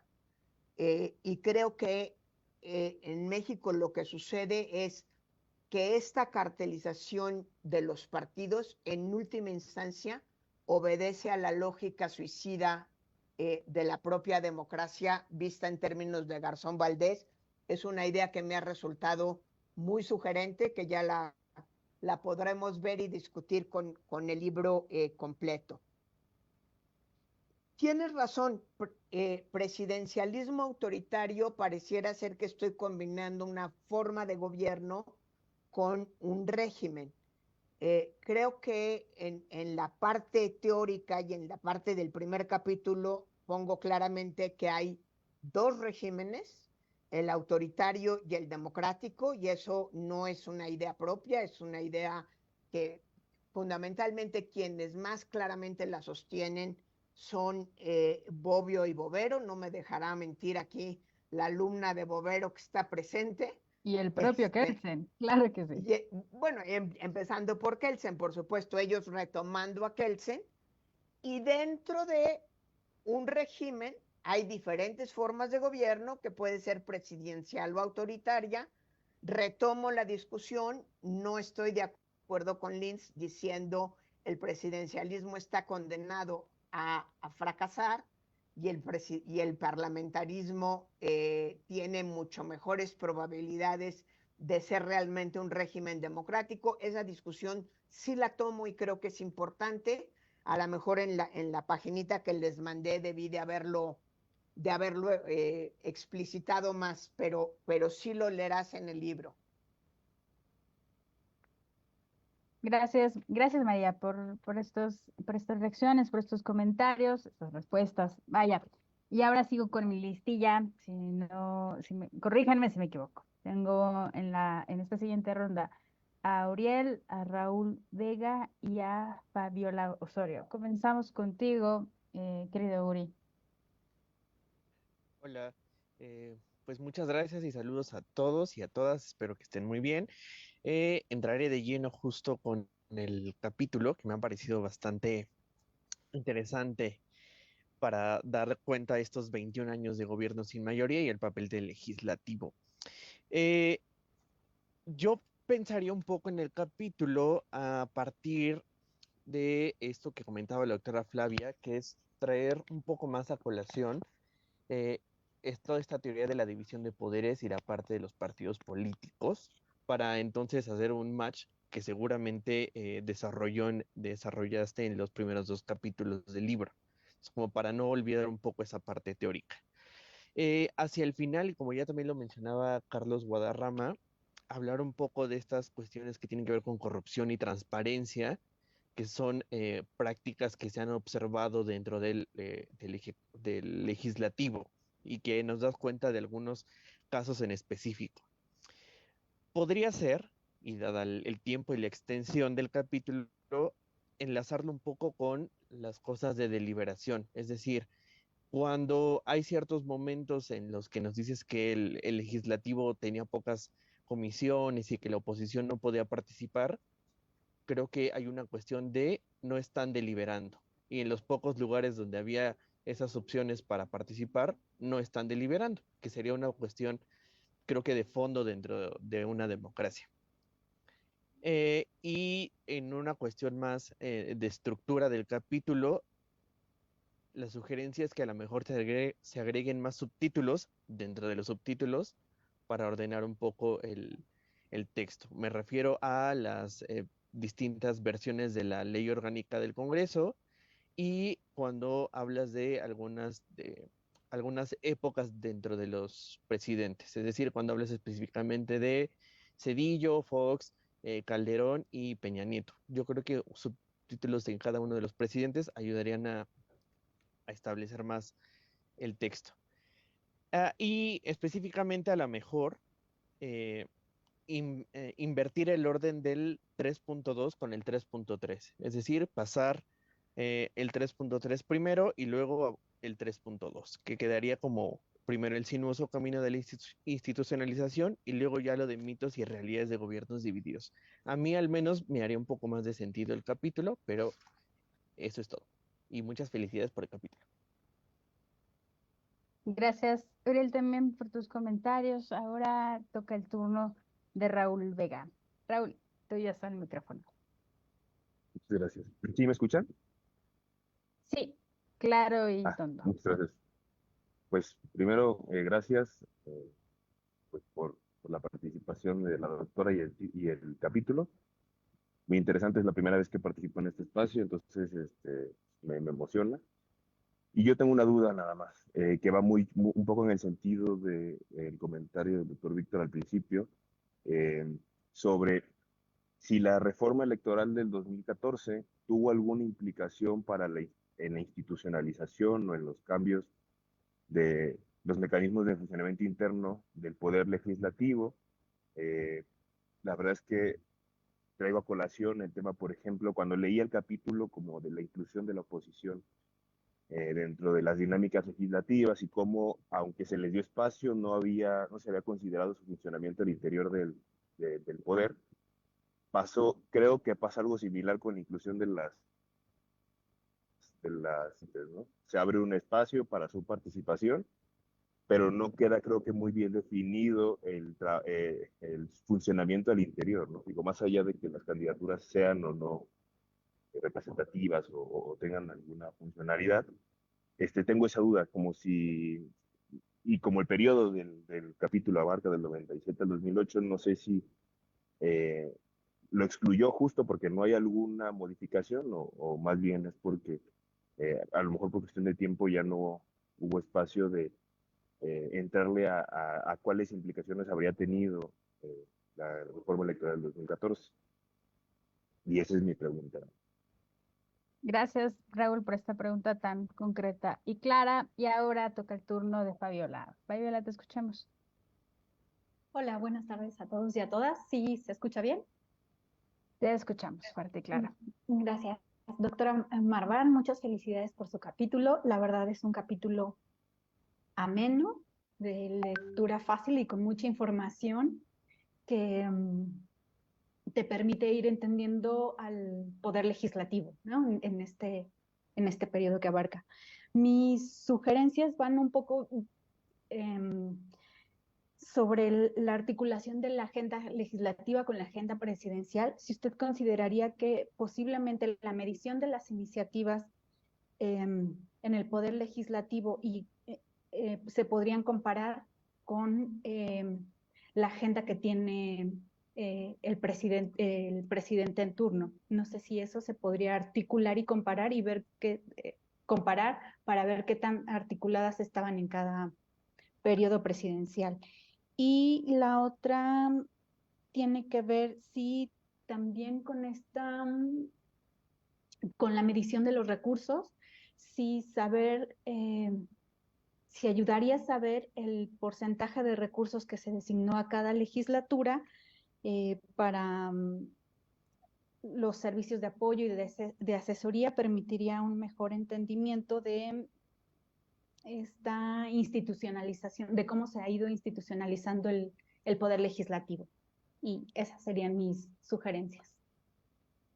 Gracias, Fabiola. Yo creo que me toca regresarte el micrófono, María, no sin antes reportar el comentario de Billy Batson-Leitner, que seguramente dije mal, y nos comenta, nos agradece por el espacio de este seminario, también a los comentaristas. Le parece que el libro es muy útil en el contexto actual y nos dice, veo que el libro incluye un epílogo con las conclusiones, a ver si nos puedes hablar un poco de ello para ver cómo los vinculas con los escenarios del contexto actual. Un abrazo y se despide. Bien, María, te devuelvo la palabra. Lo mejor de este seminario es que ya tengo agenda de investigación como para los próximos 5 años. A ver, respecto a lo que me dice Uriel, ciertamente está en otros capítulos la lógica de la división de poderes y como parte de las características fundamentales del presidencialismo mexicano es la poca funcionalidad que había en términos de la fuerza del presidente con sus facultades constitucionales y las famosísimas facultades metaconstitucionales descritas en el libro clásico ya de Carpizo, y cómo muchas de esas facultades metaconstitucionales justamente se caen a partir de el pluralismo real y efectivo que sí vivimos de 1997 a 2018. Lo que es sorprendente y tendrá que ir en las conclusiones, aunque sea como a pinceladas, digamos, es qué rápido se recuperaron esas facultades metaconstitucionales a la hora que volvemos a tener un presidente tan fuerte como el que ahora tenemos. La más clara, la designación de su sucesora. O sea, si alguien puede creer que el proceso de selección dentro del partido oficialista hoy día tuvo algo de honestidad, pues que me lo diga y si quiere tomo en cuenta sus argumentos.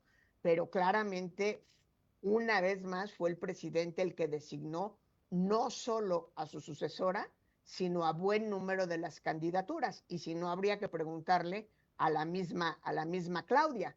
Si ella hubiera tenido algo que ver en las designaciones, probablemente Omar García Harfuch sería el candidato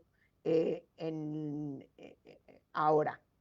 Ahora, probablemente tengo un problema de exposición, Uriel, que voy a revisar a partir de un comentario que me haces.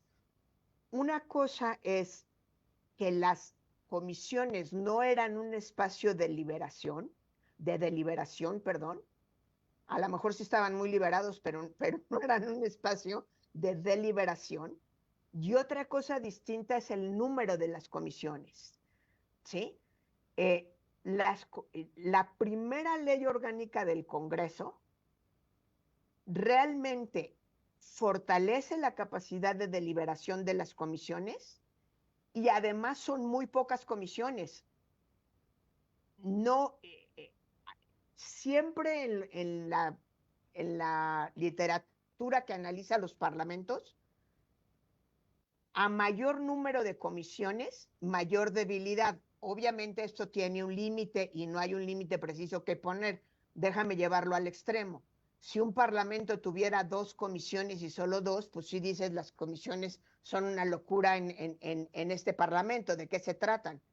Pero cuando tú tienes 53 comisiones, ¿sí? En realidad lo que estás repartiendo son presidencias, porque las presidencias dan poder. Hay comisiones que cuesta mucho trabajo instalarlas, se pelea por la presidencia máscara contra cabellera y después tienen una sesión en los 3 años. El trabajo de análisis, o más bien, el análisis del trabajo de las comisiones es otro tema, que es otra investigación importantísima en el estudio del poder parlamentario, importantísima, sea en sistemas presidenciales o en sistemas parlamentaristas. Revisaré tu sugerencia de invertir el 3.2 y el 3.3. La reforma de 2014 realmente no tocó mucho el trabajo del Congreso. La única parte en donde pudo haberlo fortalecido fue en que realmente le dio consistencia y a partir de allí, en 21, fíjate, de 14 a 21, empezó a funcionar la reelección. Sin embargo, le pusieron tantos peros. La reelección, la apuesta de todos los impulsores de la reelección era que iba a haber automáticamente, déjame ponerlo entre comillas, una profesionalización del trabajo del poder legislativo, del trabajo de las y los legisladores. Le pusieron tantas trabas que en realidad no ha servido para eso. Te doy 2 datos que a lo mejor los incluiré, puede ser importante, que no los he trabajado yo, los ha trabajado alguien que entiendo que también es compañero nuestro en el observatorio, ciertamente es compañero en la línea, es un estudiante de doctorado, y es el estudio de todas las personas que pidieron ser reelegidas en 21 y ahora en 24. Para darte el dato, te estoy hablando de memoria, por favor no lo vayas a citar. En 21, más de 400 diputadas y diputadas levantaron la mano y dijeron, yo quiero ir a por la reelección. Solamente las élites de los partidos les dieron chance a 200 y piquito, y de esas, la mitad consiguió la reelección.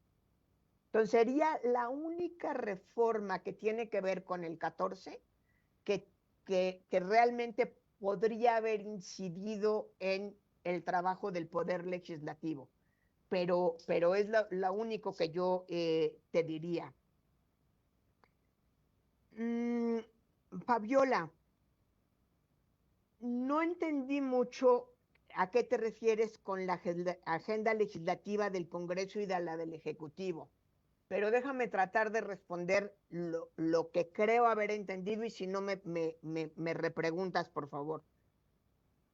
El Ejecutivo, ni en México ni en ningún otro lado, gasta, por decirlo así, su capacidad de iniciativa en cosas que no está absolutamente convencido o convencida que son indispensables para su programa de gobierno. Es decir, el presidente no va a lanzar una iniciativa legislativa, de reforma legislativa, y mucho menos de reforma constitucional, con excepción de las reformas constitucionales que vimos el 5 de febrero que se cuecen aparte, tienen otra lógica, en algo que sabe que va a perder. ¿Sí? Entonces, la agenda legislativa del Poder Ejecutivo tiende a ser muy precisa, muy pensada, y en gran medida hay un análisis de cuáles son las mayores posibilidades que se tienen de que ésta sea exitosa, ¿sí? Porque el costo que paga el presidente cada vez que le rechazan una iniciativa va contra la legitimidad de su propia autoridad como presidente o presidenta, ¿sí? Va contra la autoridad del Ejecutivo. En el Congreso tú tienes una división que también sería muy interesante estudiarla, y es lo que los líderes de los grupos parlamentarios consideran agenda legislativa y lo que presentan cada quien que quiere presentar una iniciativa de reforma, ¿sí? Entonces, si estratificas así lo que es una agenda legislativa, creo que te puede dar muchas pistas. Trato de ver en tu cara que me estás asintiendo que sí era lo que estabas preguntando. Ok. Billy Van, qué gusto que estés aquí. Muchas gracias por la pregunta. Mira, las conclusiones tienen que ver un poco con reconocer lo que sí se logró hacer en términos de una mejor división de poderes y de un poder legislativo más fuerte. Un poco lo que puse al final, lo bueno, lo malo y lo feo del poder legislativo. Creo que hay que reconocer los cambios institucionales que sí se lograron. Creo que hay que reconocer y poner de manera muy transparente, como bien lo dijo Víctor, cómo el proceso de cartelización, sobre todo del PAN-PRI-PRD, que se repartieron el mercado político tanto en lo electoral como en el Congreso, como en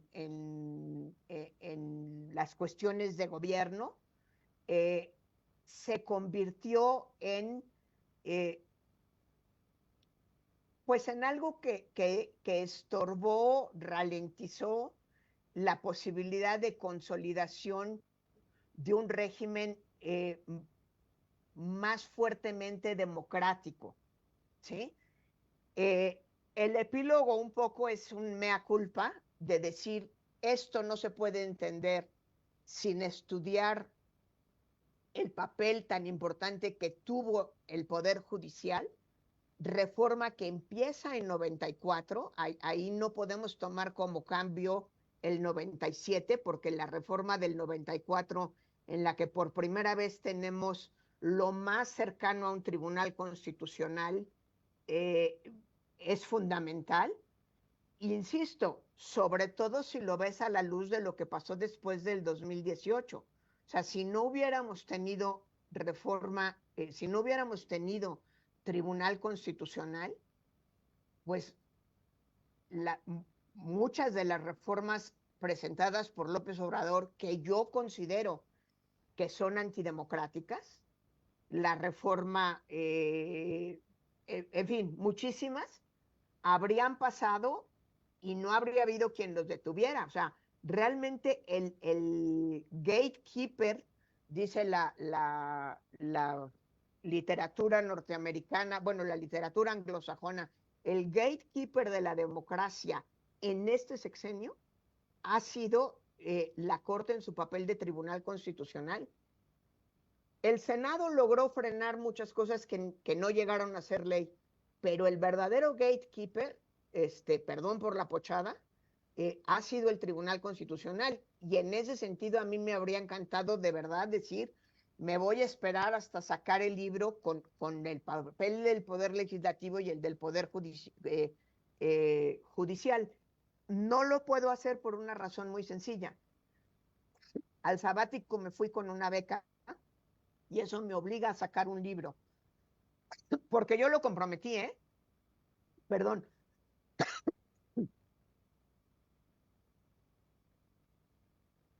Si a la UNAM le digo que dentro de 2 años van a tener su libro, me van a hacer que regrese el dinero de la beca.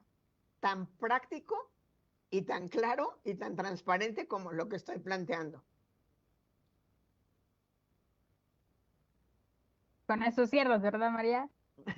Digo yo. No, es que pensé que sí, no sabía si la imagen se había parado. Pues ya ven, para que vean que realmente también de este lado, o sea, los investigadores e investigadoras, se dan cuenta, o sea, con la presión de los tiempos, de las entregas, vean que ahora sí que estamos cortadas con la misma tijera y bueno, a mí me dijeron muy joven que los trabajos siempre pueden ser perfeccionados, pero que no hay un mejor trabajo que el terminado. Entonces, en eso estamos. Veo que Víctor Alarcón alzó la mano. ¿Quisieras agregar una cosa más, Víctor? Sí, te doy la palabra. Sí, muchas gracias. Con respecto a lo que decía María de los elementos que desconfiguraron después del 18, ya ella mencionaba el retorno de la capacidad de la designación, ¿no? Sí, pero yo en términos del periodo que tú bien construyes, María, yo diría que no se terminaron de desmontar varias cosas del propio presidencialismo, es decir, la capacidad de designación que todavía el presidente no fueron desmontadas en todo este plazo y que ahora el presidente pudo retomar, por ejemplo, designar a los ministros o intervenir fuertemente en el proceso de la designación de estos ministros. O sea, la captura que ha venido volviendo a ser el presidente de muchos de estos órganos, ¿no? Tanto la Corte como de manera lenta con el propio gobierno de partido que le conforma esta nueva mayoría, que poco a poco con las propias facultades constitucionales, o sea, no está desmontando nada, está retomando las condiciones mismas que el diseño le permite. Es decir, aquí no ha alterado técnicamente nada. Entonces, eso yo creo que sí sería interesante de ver cómo los partidos políticos no terminan, digamos, de hacer esas reformas, ¿no? Que hubieran sido muy importantes para efectivamente hacer que el presidente tomase un protagonismo mucho menor. También hay otra parte que yo creo que sería muy interesante dentro de la narrativa que tú bien pones, María, que llegó una época que se decía que incluso al interior de los partidos había las facciones, es decir, la forma en el desdoblamiento de los grupos parlamentarios también llegó a poder manejarse de que el PRI de Manlio Fabio en el Senado no era el PRI de la Cámara de Diputados. Es decir, la forma en que los propios partidos se fueron desdoblando, como tú bien señalas en una parte de tu texto, que creo que en todo caso el ejemplo sería el poder ilustrarlo, como de esta cartelización, es que también se da una pulverización al interior de los grupos parlamentarios. Es decir, empieza a darse un gobierno de facciones en donde, por ejemplo, el Pacto por México implicaba el pacto de Manlio Fabio con Jesús Zambrano y eventualmente con alguien del PAN, ¿no? Es decir, para juntar los números en un determinado momento. Es decir, esa es una parte muy interesante del cómo los números que daban para posibles coaliciones aprobatorias, que hay por ahí algunas estadísticas interesantes de con cuántos números se podía obtener o no la mayoría calificada y la mayoría absoluta del 251 o el 320, si no me acuerdo, 330. Esas combinaciones también se utilizaron en muchos estudios para reconocer que al interior de los propios partidos también había un faccionalismo creciente, es decir, no había grupos parlamentarios homogéneos. Es decir, también esa es una parte interesante de cómo el comportamiento de los partidos después del 2000, ¿no? Justamente empieza a, digamos, a tener que hacer un proceso también muy relevante de construcción de consensos internos, que ya no era entonces la disciplina tan automática del liderazgo partidista con respecto al liderazgo o los liderazgos parlamentarios. Es decir, eso creo que también es un atributo muy interesante que el periodo muestra, es decir, que empieza a haber un pluralismo incluso al interior de los procesos de negociación o en esas lógicas de negociación que, por ejemplo, mencionaba Flavia. Es decir, que sí pudiéramos dar algunos rasgos, ¿no? Todavía mucho más explicativos dentro de lo que ya está, o sea, simplemente sería hacerlo un poquito más puntual, de que esto precisamente por eso fue un periodo tan dinámico, tan rico, tan extensivo en las posibilidades que generaron, pero que al mismo tiempo también, como bien señalas, el mea culpa de los propios partidos es que no quisieron tocar o no se pudieron ir para la ruta de las reformas que hubieran sido ahorita súper importantes y que lo está demostrando el hecho de que el presidente haya retomado con tanta facilidad la captura de muchos de estos organismos, ¿no? Por lo menos en cuanto a designaciones y en cuanto a buscar esas formas, ¿no? Y también, desde luego, lo que resulta importante, creo que con ello, es precisamente por eso resaltar, digamos, lo que este periodo de 21 años que tú bien identificas ofrece para este contexto de estudio. Gracias. No, gracias a ti, Víctor. Y bueno, antes de reaccionar o responder, María, si me lo permites, en estos 10 minutos, bueno, 5, te juro que voy a ser corta. Me gustaría también decirte mis impresiones sobre el texto, que aunque extenso, muy, muy interesante. Yo la verdad es que, al igual que Fabiola, agradezco mucho la manera en la que está escrita, súper clara, súper directa. Hay ejemplos donde debe haber ejemplos, hay anécdotas donde debe haber anécdotas, o sea, corre bastante bien. Luego habrá que revisar que corra con respecto a los apartados teóricos que escribiste y que desconocemos en este momento, pero pues te felicito igualmente por el trabajo. Tal vez del trabajo, ahorita que respondías sobre la reelección, te referías al trabajo de Diego Forcada, si no mal recuerdo, a menos que esté inventando. Y bueno, nada, decirte solo que pues a mí realmente la argumentación que nos presentas en este texto me convence y me convence mucho. Yo decía, no, tengo un sesgo, algo me pasa, estoy de acuerdo en todo con María. Tenía, o sea, como que siento que aquí en este espacio todos han aceptado sin tanto, o no les hace ruido, tal vez porque sean categorías más difundidas de la ciencia política, pero a mí no me quedo con la duda de preguntarte más, y seguramente está en los apartados previos a este que presentaste, sobre que ampliaras más sobre esta cosa de la caracterización de los partidos políticos, ¿no? Y yo, o sea, cuando Fla intervino, y es que dije, sí, es que fíjate, es que, y eso en la introducción, en las conclusiones, o sea, hay que venderlo más porque, como bien te dice Fla, ¿no? O sea, de que de repente, incluso cuando estábamos pensando en México y pensamos en los procesos de erosión de la democracia, ¿no? En un contexto como este, pues el mainstream dice, ay, es que llega un día que viene un líder carismático con un montón de poder de arrastre que de alguna manera tiene las condiciones para llevarse al traste a la democracia. Y lo que tú estás diciendo y lo que tú estás evidenciando es, a ver, ojo, hay una corresponsabilidad y aquí alguien también no está haciendo su chamba. Yo lo digo, tú no lo dices así en el texto, pero yo sí lo pienso, digo, es que, bueno, aparte de las dificultades y de las creaciones de acuerdo entre los partidos políticos que realmente se reparten los espacios como si fuera una lógica patrimonialista,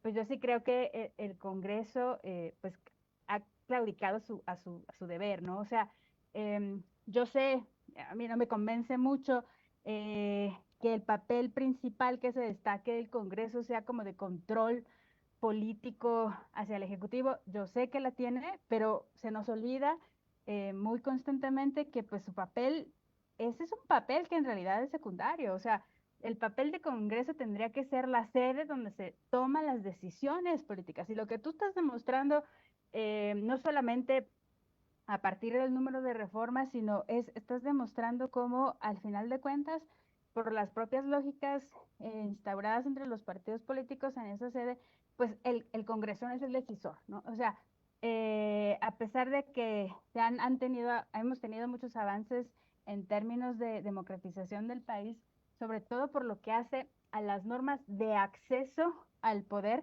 pues lo que vemos es que las normas de ejercicio, eso que te decía ahorita, Víctor, hablar sobre, pues en realidad es que pues lo único que están haciendo los partidos es ocupar las posibilidades que ese marco institucional, así como está planteado ahora, dentro de este fuerte presidencialismo, les permite. Y no sé si esté contemplada en el texto, pero esta misma lectura que tú haces más como de ciencia política, o sea, ¿estarían de acuerdo toda esa literatura, que es un poco te lo decía Uriel en su intervención, la literatura sobre la importancia de los pesos y contrapesos? Yo sé que tú lo mencionas en una vez, en esta parte que leímos, y yo no sé si en esa conversación que tuvimos sobre las lecturas estas de Bovero, yo te pasé este texto que a mí me parece una belleza para lo que tú estás escribiendo, el de Pleonocracia, una crítica a la democracia mayoritaria. Y ves que, o sea, a mí lo que me gusta mucho de ese texto que podría funcionarte es que pues toda la crítica de Bovero había sido los procesos de autocratización de las democracias cuando hay una amplia mayoría, ¿no? O cuando hay una mayoría hegemónica. Lo que hace en ese texto Bovero es que dice, o sea, ¿cómo?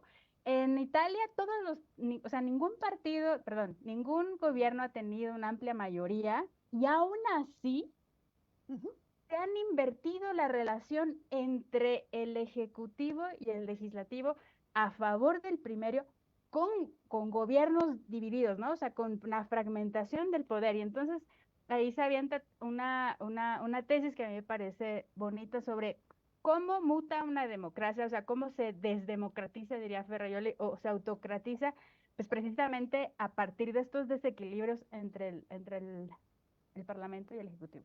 Pues nada, ya nada más sería como para reforzar la propia argumentación que tú estás construyendo tu trabajo y ya abusé demasiado de mi papel de facilitadora, moderadora, coordinadora. En estos momentos te devuelvo la palabra. Respondo rápidamente para acabar en tiempo, cosa que siempre hemos hecho. Tienes toda la razón, Víctor. Yo creo que en las conclusiones hay que poner, así como lo que sí se logró, lo que pudieron haber hecho y no hicieron. Y hay muchas cosas que pudieron haber hecho para democratizar más el poder.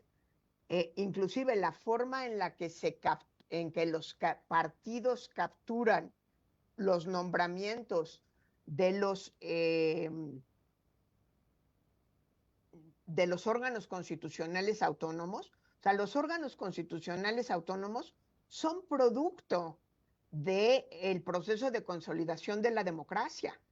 Buscan frenar la autoridad del presidente. Eso está un poco en el capítulo 4, digamos, antes de las conclusiones. pero al mismo tiempo no resuelven cómo lograr que lleguen las mejores personas a estos cuerpos colegiados, sino que hay claramente un reparto de cuotas en donde también está presente la cartelización. O sea, a mí no me espanta que los nombramientos sean productos de acuerdos. Si se lo das a la Cámara de Diputados o se lo das al Senado, lo que les estás diciendo es pónganse de acuerdo. El problema es que esos acuerdos se dan desde la captura para buscar lealtades y no para buscar la fortaleza de los propios cuerpos autónomos. Y eso hay que decirlo y hay que ponerlo claramente. No venía en este capítulo, pero voy a ver si viene aquí pero en el libro va a tener que irse, sin lugar a dudas.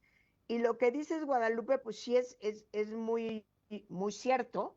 Creo que sí incluyo todo lo de Bovero de la pleonocracia y cómo hay una autocratización de la democracia, no solo desde el titular del Ejecutivo, se llame presidente o se llame primer ministro, sino los propios partidos han contribuido a eso y tienen que asumir su responsabilidad. Y yo con eso concluiría. Vale, muchísimas gracias, María. Pues justo estamos sobre el tiempo. Realmente ha sido, creo yo, una conversación bastante rica, bastante estimulante para todos. Espero que te vayas con una buena experiencia. Agradezco de nueva cuenta. Me voy con un grandísimo agradecimiento al observatorio, a todas y cada una de las personas que leyeron y que comentaron. Y pues sí, es una gran agenda de investigación, así es que estaremos dando lata tanto tiempo como se pueda. Claro que sí. Y también con mucha tarea, agradezco de nueva cuenta a Víctor Alarcón y a Víctor de la Torre por sus comentarios y a todos quienes se animaron no solamente a seguir, sino también a participar. Muchísimas gracias. Con esto nos despedimos y nos vemos para la próxima. Gracias. Un gusto. Gracias por la invitación. Hasta luego.